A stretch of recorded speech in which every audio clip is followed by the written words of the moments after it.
Ok. Olá, gente, tudo bem? Aqui é o professor Gabriel, professor de Química. O tema da nossa aula de hoje é soluções. É um conteúdo bastante denso, muitas fórmulas. A boa notícia é que nós conseguimos substituir essas fórmulas por regra de 3. A princípio vai parecer um conteúdo fácil, né? O professor vai começar a explicar a matéria, a gente começa a entender, esse conteúdo é bem tranquilo, bem de boa. Mas quando o aluno vai fazer, ele trava, né? Ele não consegue realizar. Então, torna-se necessário a realização de muitos exercícios para a gente estar aí craque nesse conteúdo, ok? Então, vamos começar devagarzinho sempre a nossa aula. Então, tema, soluções. Vamos começar com a vinheta, professor Gabriel.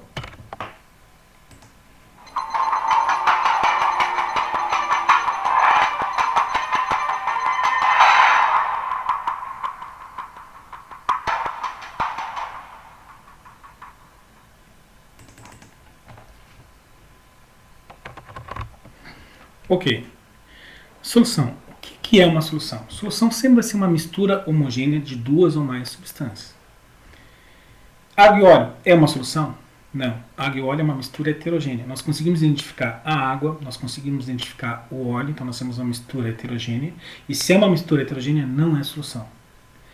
Para que uma mistura seja classificada como solução, obrigatoriamente ela tem que ser homogênea. Tá?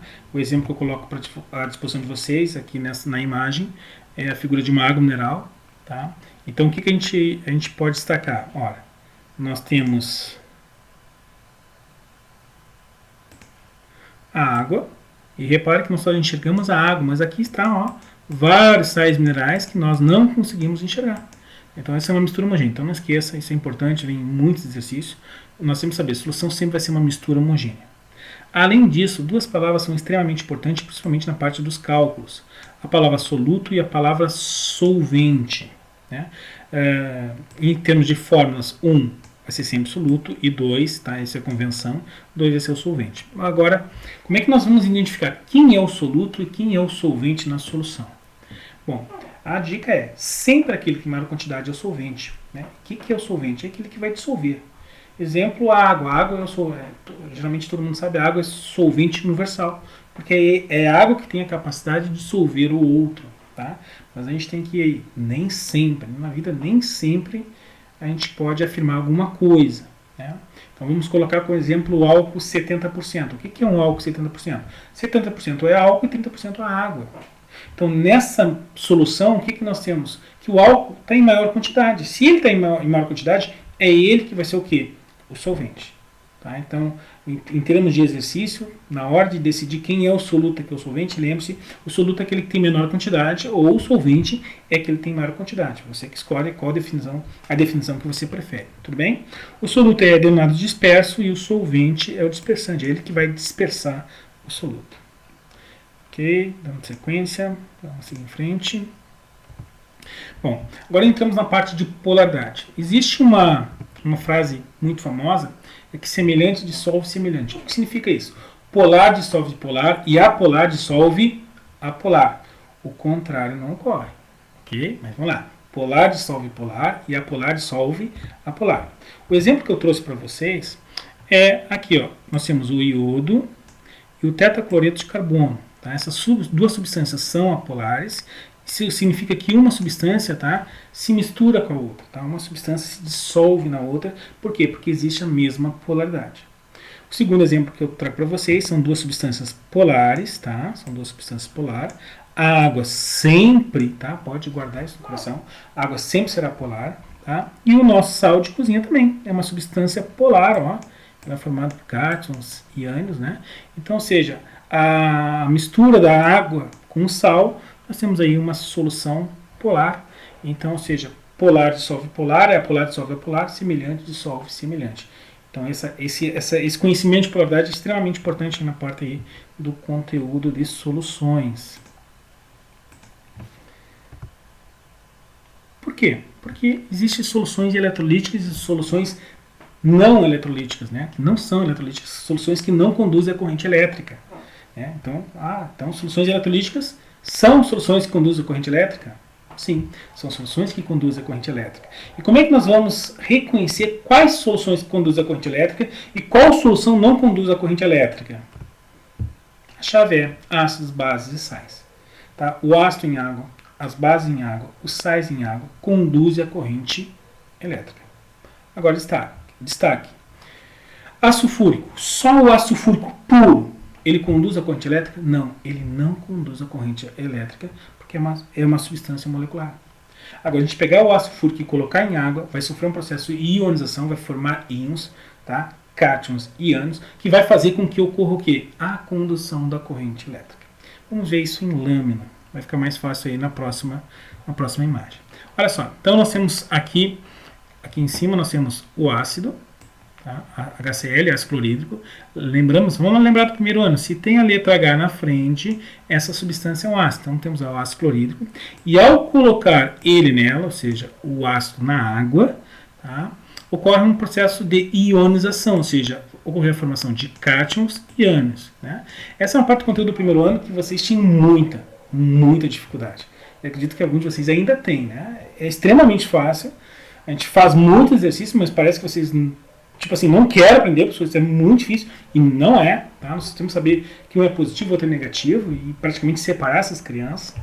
Mas é uma parte que você tem grande dificuldade, mas agora é importante. Tá? Então, olha só, ácido clorídrico em água vai ocorrer um processo de ionização, formando cátions e ânions. Então, os ácidos em água conduzem a corrente elétrica? Sim, os ácidos em água conduzem a corrente elétrica. O mesmo ocorre com as bases. Olha só, se temos OH à direita da forma, repare, não tem a letra H. Se não tem a letra H, não é um ácido, mas nós temos aqui o OH à direita da forma. Então, se temos a hidroxila à direita da forma, essa substância é uma base. Se a gente colocar a base na água, né, no caso do hidroxódio, tem que colocar com muita calma. Tá? Então, ao colocar hidroxódio em água, o que ocorre? Ocorre um processo de dissociação, ocorre a separação, tá, de cátions e ânions. Se ocorre aí a formação de cátions e ânions, nós temos aí uma solução eletrolítica. Então, uma base em água vai formar uma solução eletrolítica, vai formar uma solução que conduz a corrente elétrica.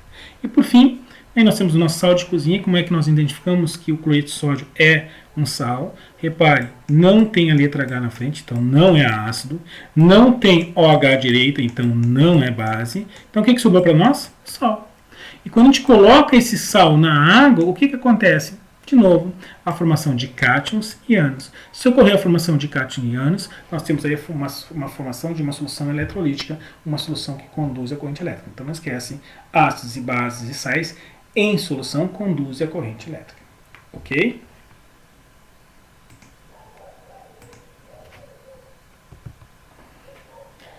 Dando sequência na nossa aula, entramos agora em uma solução que não conduzem a corrente elétrica. Nós temos aqui um eletrólito molecular. No caso, o exemplo que eu coloco à disposição de vocês é a sacarose. Quem é a sacarose? O açúcar. Tá aqui a sua forma molecular, C12H22O11. Tá? E a água está na história. De novo, a água está na história. O que a água realiza? O que a água faz com o açúcar, a sacarose? Vai quebrar essa molécula. A gente diz que é hidrólise. Tá? Hidro, água, lise, quebra, ou seja, quebra da molécula de sacarose na presença da água. E vai formar o quê? Dois açúcares, a glicose e a frutose. Nós temos aqui dois açúcares. Reparem que eles têm a mesma forma molecular, mas são compostos diferentes. Né? Futuramente vocês vão ver a forma estrutural dessa substância, vocês vão identificar que são substâncias diferentes, embora que tenham aqui a mesma forma molecular. Tá? Nós temos dois açúcares e a sacarose, que é um outro açúcar, que é o açúcar aí do nosso dia a dia. Tudo bem? Bom, agora, em termos de forma molecular, será que está correto? Olha só, nós temos aqui 12 carboninhos, do outro lado 12 carboninhos. C6, 6 mais 6, 12.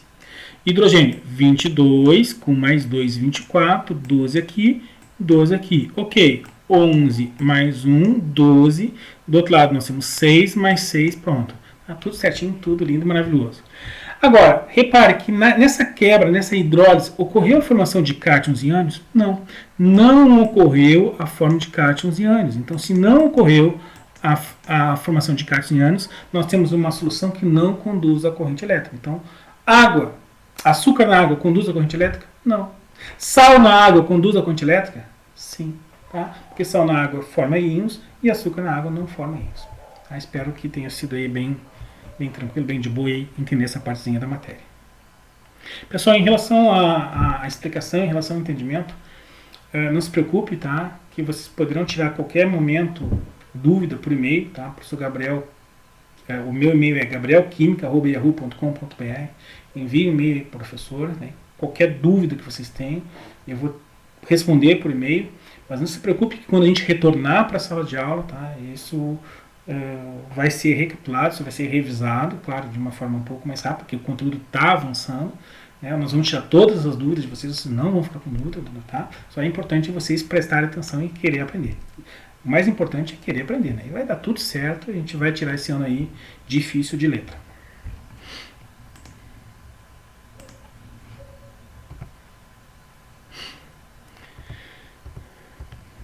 Ok, pessoal, aqui vem uma classificação que é importante, tá? Chamada de dispersões. Dispersões está diretamente relacionado com o tamanho das partículas. Eu trouxe aqui uma unidade, a unidade nanômetro, que significa o quê? 10 a menos 9 metros, ou seja, é o tamanho de uma digamos assim, de uma substância extremamente pequena, né? 10 a menos 9 metros. E nós temos classificação. As soluções elas podem ser classificadas como soluções verdadeiras, dispersão coloidais, como se chama, né? Muito comum com coloide, e as dispersões grosseiras. Ok? Trouxe apenas um exemplo de cada, depois futuramente nós veremos mais exemplos. Vamos lá, vamos saber identificar quando é que a solução é verdadeira. Bom, a solução verdadeira ela é classificada por ser extremamente pequena as partículas que compõem a mistura. O exemplo que eu trouxe para vocês é o sal e a água. No momento que a gente coloca o sal na água, o sal dissolve de uma tal forma que não é visível de jeito nenhum. Você pode pegar um microscópio potente e não é possível visualizar o sal na água. Por quê? Porque é muito pequeno essas partículas dissolvidas na água. E quando isso ocorre, nós classificamos essa solução como sendo uma solução verdadeira. Depois nós temos os colóides, né? A dispersão coloidal, né? Onde o tamanho, tá, da estrutura da molécula dissolvida é um pouco maior. Tá? Estamos aumentando 0,1 de 1 para 100 nanômetros. O exemplo mais comum é a gelatina em água. Tá? E isso é visível, pega assim, tem que pegar um microscópio potente, né, e consegue se visualizar essas partículas dissolvidas. É claro que quando a gente pega uma gelatina e olha, né, a gente visualiza, isso é uma solução homogênea, né? Mas se usar o microscópio a gente consegue identificar as partículas, então a gente já não pode dizer que é uma solução verdadeira, e sim uma dispersão coloidal. Temos aí um colóides. E por fim, a dispersão grosseira, onde as estruturas já são maiores.